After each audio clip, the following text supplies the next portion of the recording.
안녕하세요. 베리스모의 첫 번째 파이프라인은 내년 초에 임상시험이 시작될 것으로 예상된다고 합니다. 내년이면 2023년이죠. 현재는 IND를 준비하고 있는데요. IND가 승인되면 임상시험이 시작될 수 있습니다. 임상 1상이니까 초기 임상시험입니다. 베리스모의 파이프라인을 어떻게 발음하는지 궁금했는데 싱키르 플랫폼이라고 합니다. HLB 그룹은 이렇게 여러가지 신약 개발을 열심히 하고 있는데 주가 상태는 썩 그렇게 좋은 상태는 아닙니다. 7만원 부근에서 3만원까지 내려왔으니까 고점 대비 반토막 정도 난 상태죠. 그런데 사실 HLB만 그런 건 아닙니다. 셀트리온도 고점이 40만원 부근인데 반토막 정도 난 상태입니다. HLB, 셀트리온 모두 반토막보다 조금 더 내려왔죠. 셀트리온 헬스케어는 조금 더 심한데요. 대략 18만원에서 6만원대까지 떨어졌으니까 3분의 1 토막입니다. 그래서 현재 전체적으로 제약바이오 섹터가 그리 좋은 분위기는 아니라는 것이고요. 시가총액 상위의 제약바이오 기업들은 그나마 상황이 나은 상태입니다. 헬릭스믹스는 6만원에서 2만원으로 3분의 1 토막이 났고요. 신라제는 거래 정지입니다. 이렇게 제약바이오 섹터가 무너지다 보니 이런 뉴스 기사도 나왔습니다. 코스닥 대장 구치는 에코프로비엠, 바이오시대 저문화. 그 근거 중 하나는 에코프로비엠의 경우 유상증자를 발표했는데도 주가가 오히려 상승했기 때문입니다. 에코프로비엠은 8.98% 상승했죠. 고가는 14.42%고요. 시가총액은 무려 10조 원에 달합니다. 그래서 이제 제약바이오 섹터는 저무는가 이런 생각이 들 수 있는데요.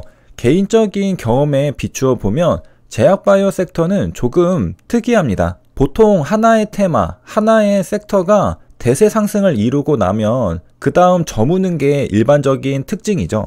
그런데 제약바이오는 그런 대세 상승기를 여러 번 거쳤던 경험이 있습니다. 제 기억으로는 2015년도에 한미약품이 굉장한 대세 상승을 한번 이끌었던 적이 있는데요.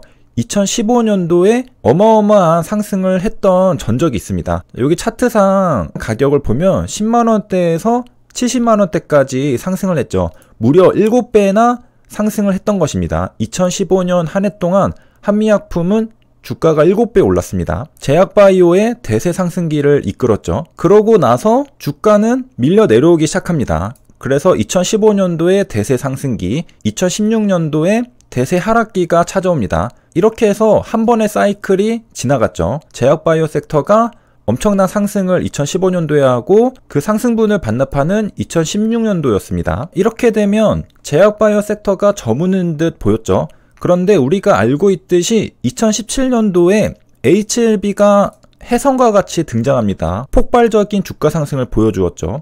물론 HLB도 2015년도에 제약바이오 섹터가 붐을 일으킬 때 같이 상승한 바 있습니다. 이때도 여기 보이는 주가를 기준으로 4,000원에서 2만원이니까 대략 5배 정도 올랐는데 그리고서 이 전고점을 뚫어버리는 대세 상승기가 찾아옵니다. 여기서 끝이 아니라 쭉 가죠. 그래서 여기 보면은 7,000원대가 거의 7만원대까지 가죠. 그래서 2017년도, 2018년도 HLB는 거의 무려 10배 정도 주가가 오릅니다. 소위 템버거 종목이었죠.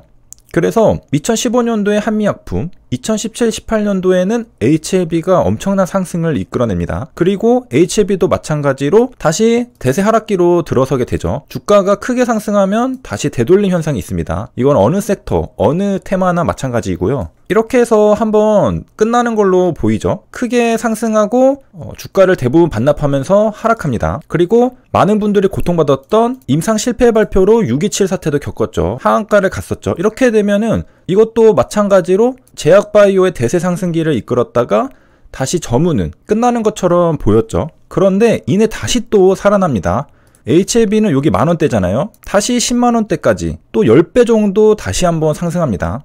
죽은 줄 알았던 제약바이오가 갑자기 또 살아나죠. 그리고 이렇게 대세 상승이 한번 있으면은 또다시 이렇게 하락하면서 주가가 되돌림 현상을 받는 그런 시기가 있습니다. 그래서 HLB는 2020년도, 21년도에 그런 시기를 겪고 있고요. 죽을 것 같은데 이때도 한번 다시 살았다가 다시 지금 또 죽고 있는 상태. 셀트리온도 마찬가지입니다. 2017-18년도에 HLB가 대세 상승이 있었죠. 이 당시에 셀트리온도 함께 대세 상승이 있었습니다. 2017년도죠. 연도를 보면 같은 제약바이오 섹터의 종목들이 대세 상승을 이뤘던 걸 알 수 있습니다. 올라가니까 또 다시 내려가고, 그리고 여기서 끝나는 게 아니라 또 2019년도 즈음부터 HLB가 올라갈 때 비슷하게 셀트리온도 같이 올라가고 또 다시 내려가고, 이런 현상들이 있습니다. 그래서 신기한 건 뭐냐면 제약바이오는 한번 대세 상승이 있고서 저물 것 같은 느낌이 들지만 이내 보란듯이 다시 한번 대세 상승기를 이끈다는 것입니다. 그래서 제약바이오는 재미있죠.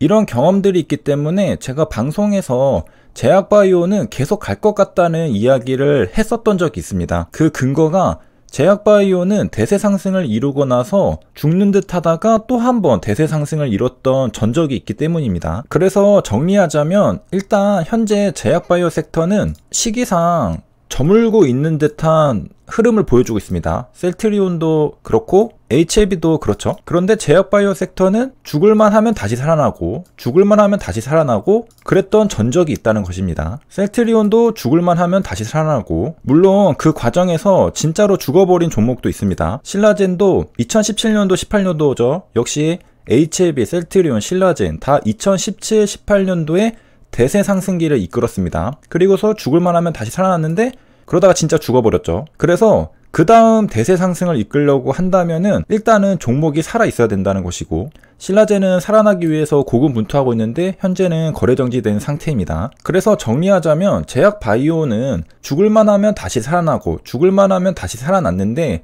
그 살아날 때 적어도 해당 종목이 살아있으면 다시 빛을 볼 가능성이 있다는 것입니다. 주식시장에서는 생존하는 게 일단 가장 중요하잖아요. 생존하고 있으면 또 좋은 분위기가 돌아올 때, 봄이 올 때 멋진 모습을 보여줄 가능성이 있다는 것입니다. 여기까지 시청해주셔서 감사합니다.